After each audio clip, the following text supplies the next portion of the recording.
Hello students, मैं निकी यादव और आप देख रहे हैं आपका अपना YouTube channel maths by Nikki Yadav NET CRF। Students, हम बात कर रहे हैं RPSC college lecture previous year question series की, जिसका ये पार्ट नंबर 5 है। अब तक हमने पार्ट 4 तक वीडियो अपलोड कर दी है। अगर आपने वो वीडियोज़ नहीं देखी हैं तो यहाँ पे आई टैब पर आपको उन वीडियोज़ का लिंक मिल जाएगा, तो आप वहाँ से वो वीडियोज़ देख सकते हैं।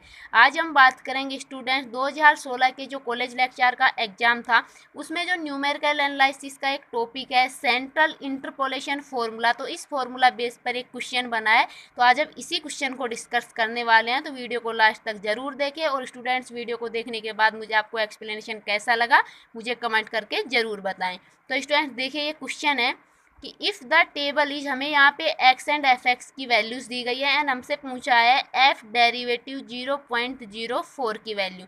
तो हमें यहाँ पे इस फंक्शन का इस पॉइंट पर डेरिवेटिव निकालना है। अब स्टूडेंट्स, यहाँ तो मैंने बता दिया कि भाई ये क्वेश्चन है सेंट्रल इंटरपोलेशन फॉर्मूला से रिलेटेड। अगर मान लो आपको एग्जाम में यहाँ पे ओनली ये नाम ना दिया जाए, आपको सिर्फ इतना ही क्वेश्चन दिया गया होगा, तो आप यहाँ पे कैसे डिसाइड करेंगे कि यहाँ पे आपको कौन सा फॉर्मूला लगाना है। तो देखिए स्टूडेंट, सबसे पहले तो बात आती है कि हमें यहाँ पे डेरिवेटिव की वैल्यू निकालनी है। तो यहाँ पे हमारा न्यूमेरिकल एनालिसिस में एक टॉपिक होता है न्यूमेरिकल डिफरेंशिएशन का। तो वह हम किसी भी फॉर्मूले का, चाहे वो हमारा न्यूटन फॉर्मूला हो या फिर गोश फॉर्मूला हो या फिर और कोई फॉर्मूला हो लाइक न्यूटन डिवाइडेड है, तो इन सभी फॉर्मूला के डेरिवेटिव की वैल्यू हम किस प्रकार से निकालेंगे, ये मैंने एक अलग से वीडियो में बता रखा है। तो अगर आपने वो वीडियोस नहीं देखा है तो आपको यहाँ पे आई टैब पे उस वीडियो का लिंक मिल जाएगा, तो आप वहाँ से वो वीडियोस देख लीजिए, ताकि आपको चाहे कोई सा भी फॉर्मूला हो उसका डेरिवेटिव निकालना आ सके। तो यहाँ पे हम बात करेंगे इस क्वेश्चन की। तो देखिए स्टूडेंट्स, सबसे पहले हम यहाँ पे देखते हैं कि हमें किस पॉइंट पर वैल्यू निकालनी है। हमें पॉइंट पर वैल्यू निकालनी है 0.04 पॉइंट पर। अब हम ये पॉइंट देखेंगे कि x में ये पॉइंट कौन सी संख्या के पास में है। भाई आगे वाली संख्या के पास में है या फिर पीछे वाली संख्या के पास में है या फिर ये पॉइंट मिडल में है। तो हम यहाँ पे देखें कि हमारा पॉइंट है 0.04। तो ये पॉइंट हमारा ये रहा 0.04। यहाँ पे तो स्टूडेंट्स इसने फिक्स पॉइंट दे दिया। अगर फिक्स पॉइंट ना भी दे तो हम यहाँ पे सबसे पहले यही देखते हैं कि ये आगे वाली संख्या के पास में होगा या फिर पीछे वाली संख्या के पास में होगा या फिर मिडिल में। क्योंकि हमारे पास आगे वाली संख्या के लिए अलग से फॉर्मूला होता है, पीछे वाली संख्या के लिए भी अलग से होता है, मिडल के वैल्यूज के लिए भी अलग से फॉर्मूला होता है। तो यहाँ पे स्टूडेंट्स हमें जो वैल्यू मिलती है ये रहा 0.04। अब स्टूडेंट्स, हम यहाँ पे इस पॉइंट को देखने के बाद देखते हैं कि जो x की जो वैल्यूज हमें दी गई है, इनके मध्य इक्वल डिफरेंस है या फिर इक्वल डिफरेंस नहीं है। कहने का मतलब है कि 0.01 और 0.02 के मध्य जो डिफरेंस है वही डिफरेंस बाकी इन सभी वैल्यूज़ के मध्य है या नहीं है। तो यहाँ पे हम देखें इन सभी वैल्यूज़ के मध्य इक्वल डिफरेंस है कितने का। यहाँ पे इक्वल डिफरेंस को हम एस से डिनोट करते हैं, तो मैं यहाँ पे लिख दूँ। तो यहाँ पे देखो 0.01 है, यहाँ पे है 0.02। तो इन दोनों के मध्य डिफरेंस कितना है, 0.01 है। अब हम यहाँ से देखें 0.02 और 0.03, तो इनके मध्य भी 0.01 का डिफरेंस है, इनके मध्य भी 0.01 का डिफरेंस है। इसी प्रकार इन दोनों के मध्य भी क्या है, 0.01 का डिफरेंस है। तो जो फॉर्मूला हम यहाँ पे अप्लाई करेंगे वो कौन सा होगा, इक्वल डिफरेंस वाला होगा। कि तो इक्वल डिफरेंस के लिए हम स्टूडेंट्स या तो न्यूटन फॉर्मूला अप्लाई करते हैं या फिर हम गोश फॉर्मूला अप्लाई करते हैं। तो न्यूटन फॉरवर्ड और बैकवर्ड फॉर्मूला तो हम अप्लाई करेंगे अगर हमारा पास आगे की वैल्यू के पास में संख्या है, तो हम न्यूटन फॉरवर्ड अप्लाई कर देंगे, और पीछे वाली संख्या के पास में है तो हम अप्लाई करेंगे न्यूटन बैकवर्ड। अब चूंकि यहाँ पे ये पॉइंट बीच में है, तो हम यहाँ पे स्टूडेंट्स कौन सा फॉर्मूला यूज करेंगे, सेंट्रल इंटरपोलेशन फॉर्मूला यूज करेंगे। तो सेंट्रल इंटरपोलेशन फॉर्मूला होता है हमारे पास Gauss forward and Gauss backward formula. दोनों ही फॉर्मूले के बारे में हम अलग से पढ़ चुके हैं, तो आपको आई टैब पे उस वीडियो का लिंक मिल जाएगा, तो आप वहाँ से वो वीडियोज देख सकते हैं। वहाँ पे हमने फॉर्मूले को क्वेश्चन में कैसे अप्लाई करेंगे, कैसे टेबल बनाएंगे, सभी बातों को हमने डिस्कस किया है डिटेल में, तो आपको वहाँ से फॉर्मूला क्लियर होगा। तो अब हम बात करते हैं इस क्वेश्चन के सॉल्यूशन की। तो स्टूडेंट्स, यहाँ पे आपको पता चल गया है कि हम कौन सा फॉर्मूला यूज करने वाले हैं, गोश फॉरवर्ड इंटरपोलेशन फॉर्मूला। ये हमने यहाँ पे चेक करके देखा है कि पॉइंट हमारा मिडिल में है या नहीं है। तो यहाँ पे हम स्टूडेंट्स बात करेंगे गोश फॉरवर्ड इंटरपोलेशन फॉर्मूला की। तो देखिए ये फॉर्मूला क्या होता है, गोश फॉरवर्ड इंटरपोलेशन फॉर्मूला होता है students f x equal to f x zero plus u f x zero plus u into u minus one upon two factorial del two f minus one plus u into u plus one into u minus one upon three factorial del cube f minus one plus, और इसी प्रकार से formula यहाँ पे चलता रहता है। कहाँ तक? nth टर्म तक। हमने यहाँ पर फोर्थ टर्म तक इसको लिख लिया है। तो स्टूडेंट्स अब देखिए यहाँ पे जो ये u होता है, ये u क्या होता है स्टूडेंट्स? देखिए u इक्वल टू होता है x minus x zero upon H. H अभी हमने बताया था कि ये क्या होता है, जो x की वैल्यू होती है उनके मध्य जो डिफरेंस होता है, इन x की वैल्यू के मध्य जो डिफरेंस होता है वो होता है हमारा h होता है। यहाँ पे हमने h की वैल्यू देख लिया, तो h कितना है? 0.01 है। अब स्टूडेंट्स हमें यहाँ पे वैल्यू निकालनी है किसकी? 0.04 की। तो जो हमारा यहाँ पे x है, तो यहाँ पे x की वैल्यू कितनी हो जाएगी स्टूडेंट्स? 0.04, क्योंकि हमें इसकी वैल्यू यहाँ पे निकालनी है। तो हमें निकालना है स्टूडेंट्स यहाँ पे एफ डैश एक्स, और x कितना है? 0.04। अब स्टूडेंट्स देखिए जो मेन इम्पोर्टेंट बात आती है वो ये है कि हमें तो निकालना है स्टूडेंट्स यहाँ पे एफ डैश एक्स की वैल्यू, जबकि हमारा जो फॉर्मूला है वो किसकी टर्म में है? यू की टर्म में। भाई x0 तो कोई पर्टिकुलर पॉइंट है, यहाँ पे जो मेन फॉर्मूला है वो किसकी टर्म में है? u की टर्म में है। तो सबसे पहले हम क्या करेंगे, इस फंक्शन एफ एक्स का u के रेस्पेक्ट में डेरिवेटिव करेंगे, देन उसको हम किस में चेंज करेंगे? x में चेंज करेंगे। तो हम स्टूडेंट्स ये प्रोसेस यहाँ पे फॉलो करने वाले हैं। तो सबसे पहले हम यहाँ पे क्या करते हैं? टेबल बनाते हैं। अब टेबल क्यों बना रहे हैं? पहले क्योंकि स्टूडेंट्स यहाँ पे फॉर्मूले में तो nth टर्म है, हमें टेबल बनाएंगे तभी तो हमें पता चलेगा कि हमारा जो फॉर्मूला है वो कौन सी पावर तक जाएगा डेल की, कि भाई डेल क्यूब तक जाएगा, डेल 4 तक जाएगा, डेल 5 तक जाएगा। तो सबसे पहले हम टेबल बना के हमारा फॉर्मूला डिसाइड करते हैं।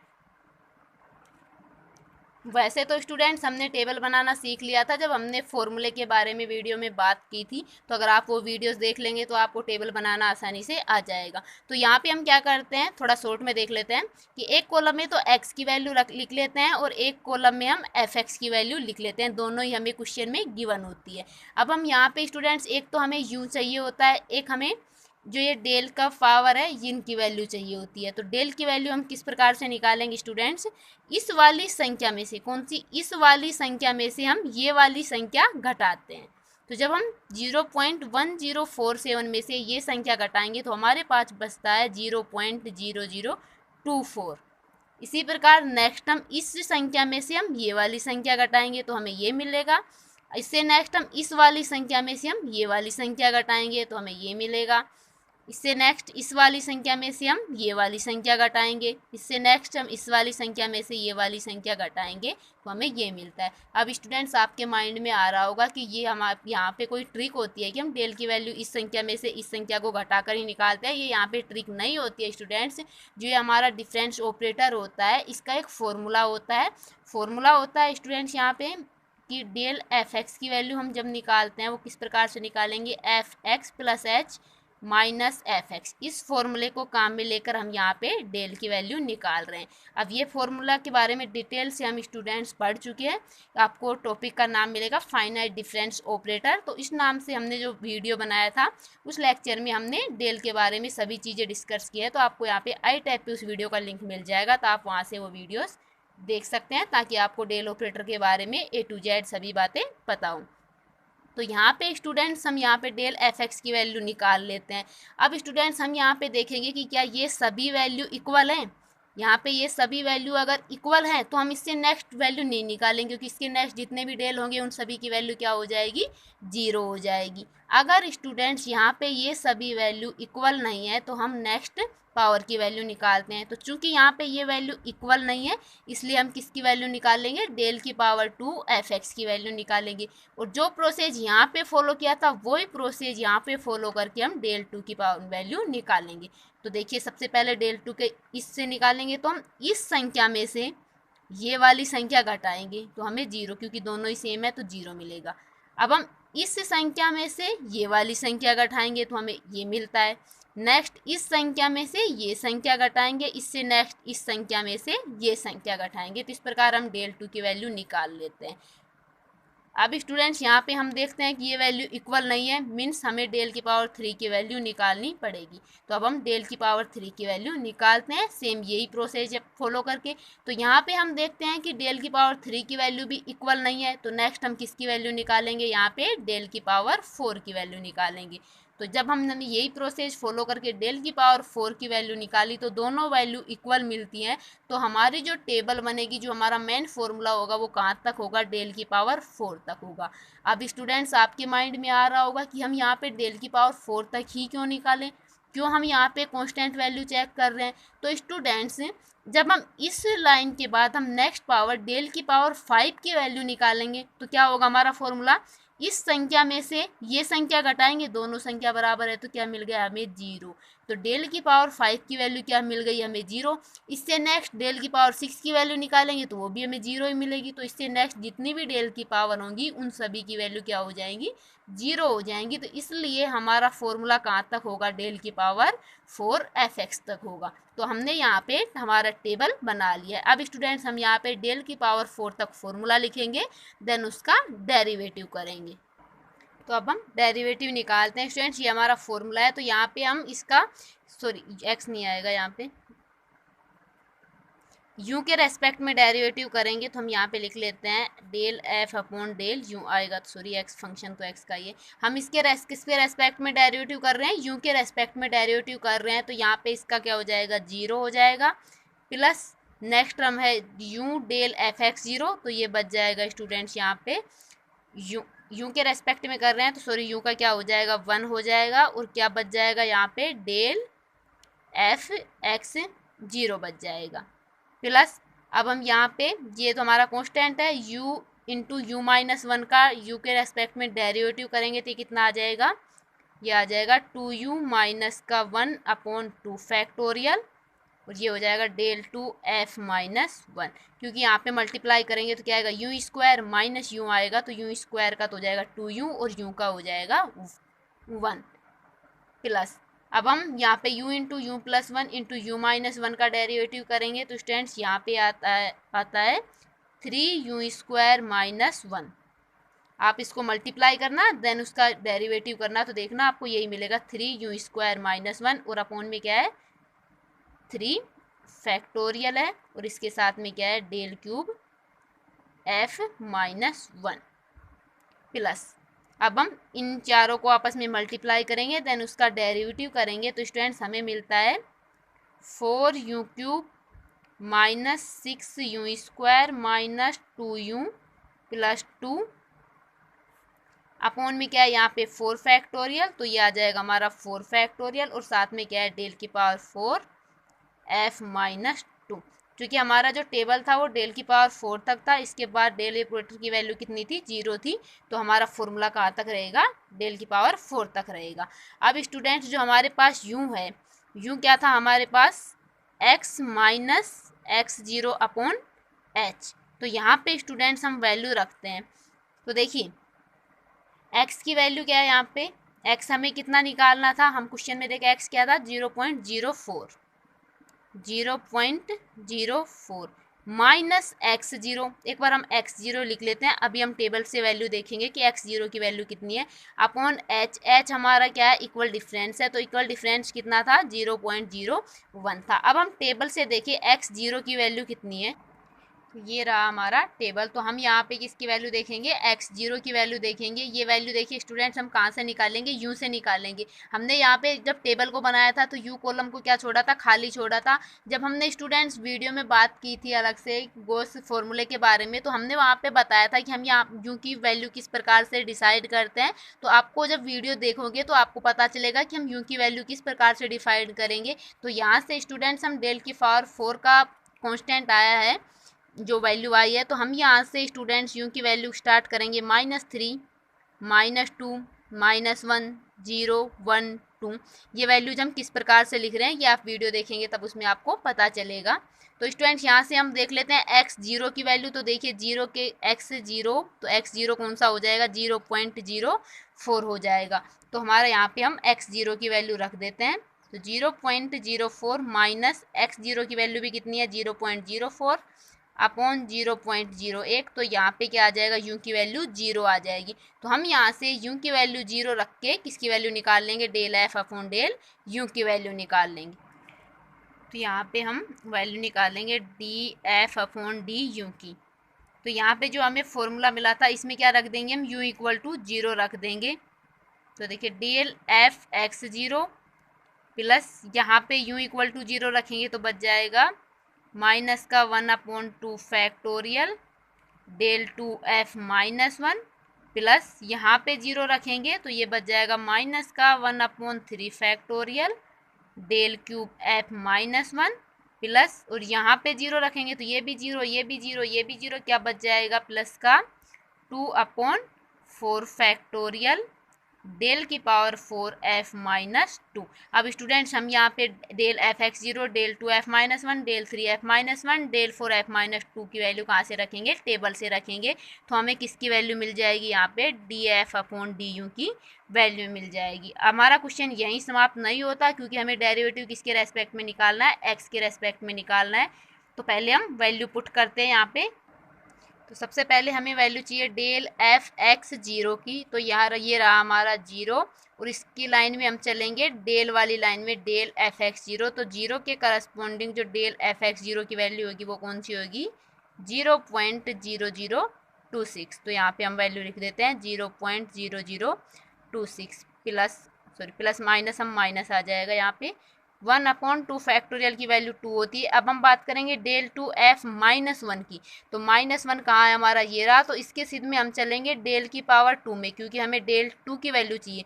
तो -1 के करस्पॉन्डिंग डेल की पावर -2 की वैल्यू, देखो यहाँ से हम आएंगे नीचे की ओर जाएंगे किस लाइन में, डेल की पावर 2 लाइन में। तो ये हमारा किसकी वैल्यू मिल जाएगी, हमें डेल 2f -1 की वैल्यू मिल जाएगी। तो यहाँ पे रख देते हैं 0.001 -1/3 फैक्टोरियल। तो 3 फैक्टोरियल की वैल्यू कितनी आ जाएगी, यहाँ पे 6 आ जाएगी।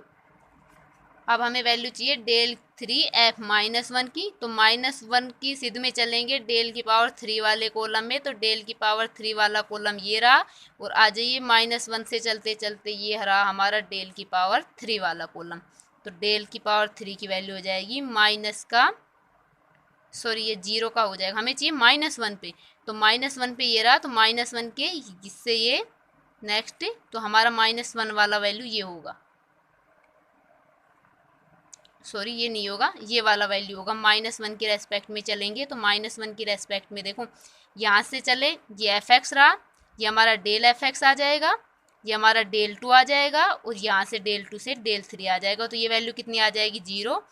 तो यहाँ पे ये वैल्यू 0 प्लस 2/4 फैक्टोरियल, 4 फैक्टोरियल की वैल्यू होती है 24। अब हम बात हैं डेल की पावर 4 f -2 की।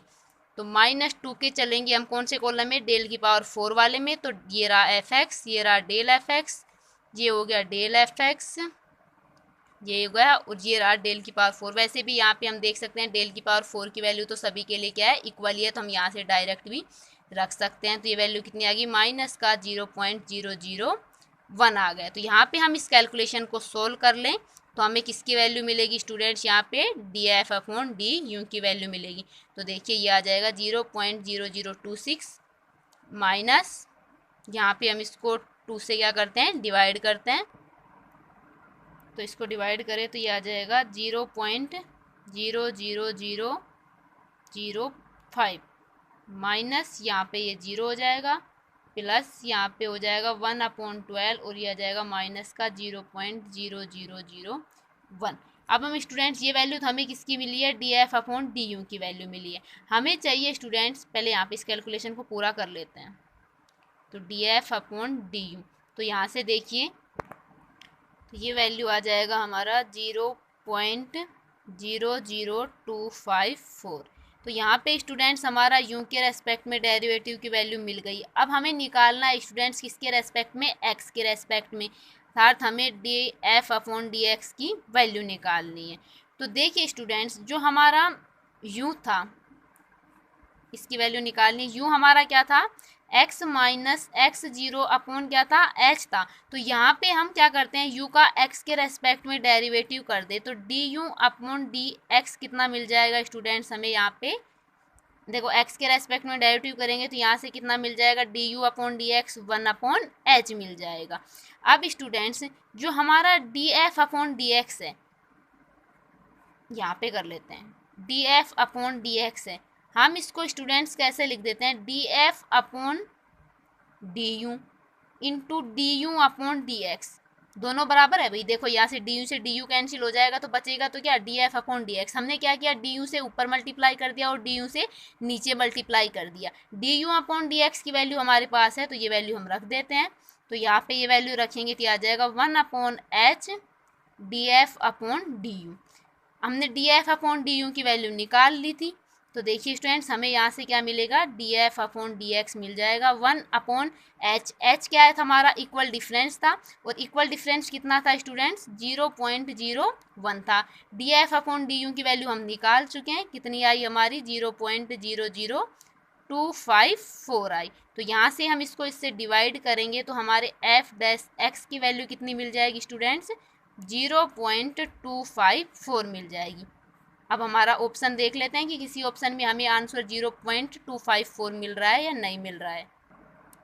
ये रहा हमारा क्वेश्चन। तो यहाँ पे हम ऑप्शन देखें तो देखिए ऑप्शन 2 में वैल्यू मिल रही है हमें 0.254, तो यहाँ पे हमारा ऑप्शन 2 करेक्ट हो जाएगा। तो इस प्रकार स्टूडेंट्स हमें चाहे कोई सा भी फॉरवर्ड इंटरपोलेशन फॉर्मूला हो, चाहे वो बैकवर्ड इंटरपोलेशन हो, उसके हम डेरिवेटिव की वैल्यू निकाल सकते हैं। तो यहाँ पे स्टूडेंट्स हमारा ये क्वेश्चन बना था कॉलेज लेक्चर के 2016 के एग्जाम में। तो यहाँ पे हमने इस क्वेश्चन का सोल्यूशन डिस्कस किया है। तो आई होप आपको एक्सप्लेनेशन अच्छा लगा होगा, तो कमेंट करके जरूर बताएं। एंड वीडियो को लाइक करिए, शेयर करिए, और ऐसी और भी वीडियो देखने के लिए चैनल को सब्सक्राइब कर लीजिए। बेल आइकन को प्रेस जरूर कर लेना ताकि आपको आने वाली वीडियो के नोटिफिकेशन मिल सके। और स्टूडेंट्स ऐसी और वीडियो देखते रहिए। मेरे साथ जुड़ना चाहते हैं तो मुझे डिस्क्रिप्शन में दिए गए लिंक पर ज्वाइन कर सकते हैं। धन्यवाद।